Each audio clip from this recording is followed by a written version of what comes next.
Hi, I'm Lisa Shield. Welcome to Emotionally Naked Dating, finding true love with nothing to hide.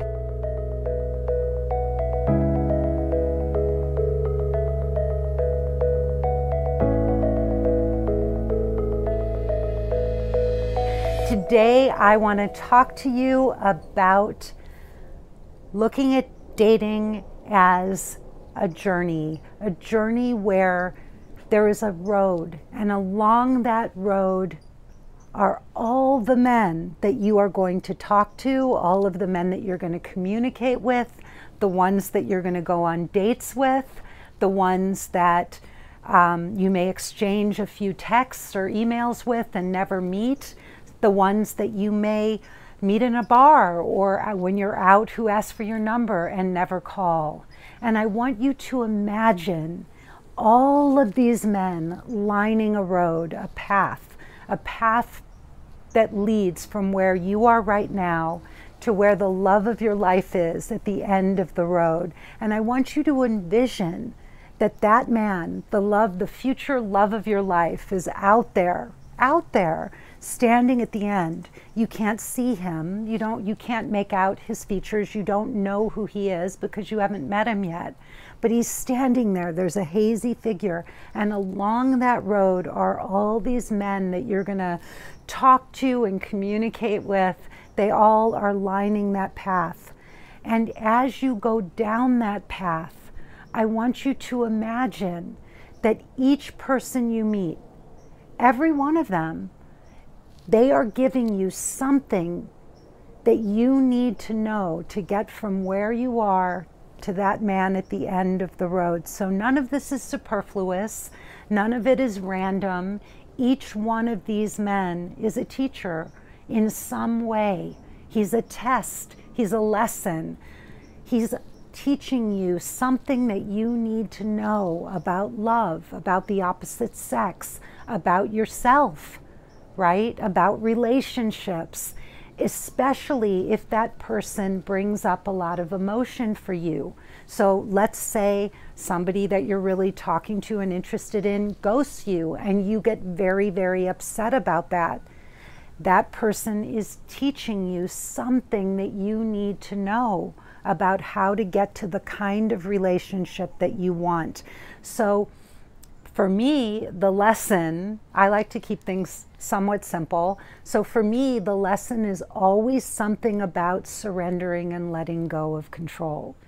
It's about accepting that we are all human. We have no control over certain aspects of our lives. There are certain parts of this journey that we cannot control.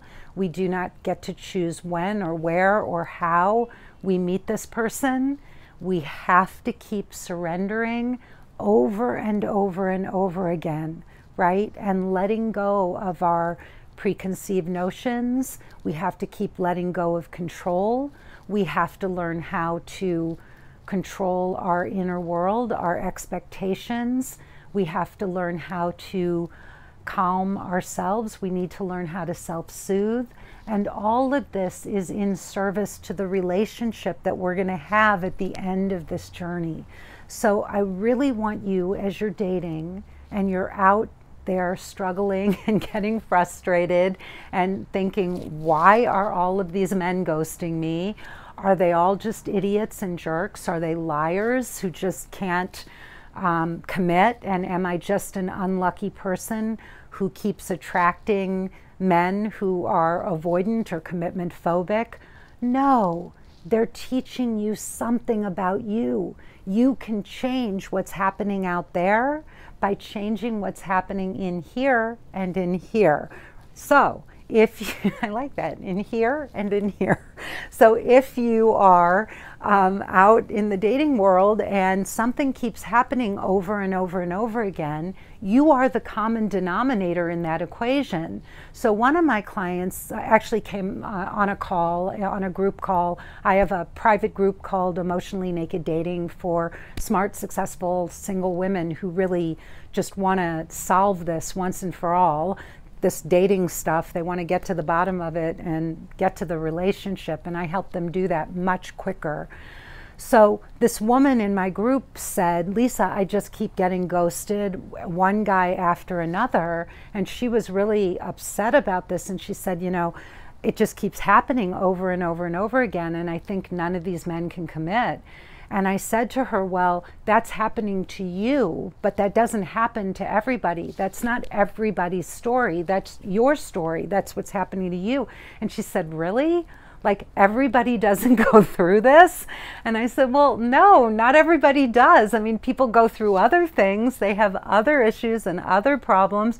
There are some people who can't get to a second date. There are some people who go 3 months and then they hit a wall. Everybody has different things that are going on that are blocking them, but not everybody is just getting ghosted by one guy after another. I know plenty of women who don't have those experiences. I know lots of women who don't just get sexually propositioned randomly, or if they do, it's just not a big deal to them. They expect it and they move on quickly, so it's not an issue for them. It's not even, you know, it's a blip on their radar. It doesn't activate them. Other things do, but not that. So these men, anytime you're getting activated by something that's happening in the dating world, that's a lesson for you. That's something that you need to look at. And in my coaching group, I actually give the women I work with processes to help them work through this stuff so that they don't have to keep hitting up against these same walls and learning the same lesson over and over and over again. You could spin your wheels out in the dating world for years doing that and never get anywhere. So I want you to imagine that you are on a road. All of the men that you communicate with, go on dates with, have short relationships with, all of those men are teaching you something about where you are now and what you need to know to get to the guy at the end of the road. You don't have to make up a big story about each one of them. Some of the lessons will be very small, and some of those lessons will be profound, right? But you don't have to make up stories. Maybe some men are just teaching you not to take stuff so seriously, to lighten up, to be more playful.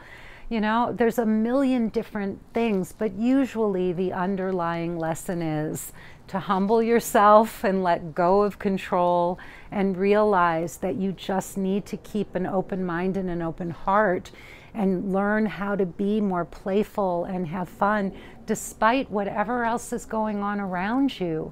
When you can do that, you, as Don Miguel Ruiz, my spiritual teacher, said, you will be immune in the middle of hell. When you don't take things personally and you're able to go on these dates and have these guys disappear, and you are so certain that your guy is out there and you're going to keep going until you find him, that's when things get fun and easy, and that's when that man will come into your life. Think about it. You want a playful relationship. You want lightness and fun and play, and you want to be with somebody that you can celebrate the joy of life with. So think about that path. Think about the lessons and imagine that each man you meet is handing you a puzzle piece, another piece of the puzzle that you need to have so that you can get from where you are now to the guy at the end of the road. And you know what? That guy's got the last piece. He's got the heart. He's holding the heart. And when you get there, he's going to hand it to you and your puzzle will be complete. I'm Lisa Shield. This has been Emotionally Naked Dating, finding true love with nothing to hide. I work with smart, successful single women who want to just get off the dating treadmill and into a relationship. They don't want to spend another 5 years or 10 years or 20 years out there spinning their wheels trying to figure this out. They want to figure it out now and start living the life and having the love life of their dreams. I can help you do that. Go to lisashield.com, and thank you so much for listening.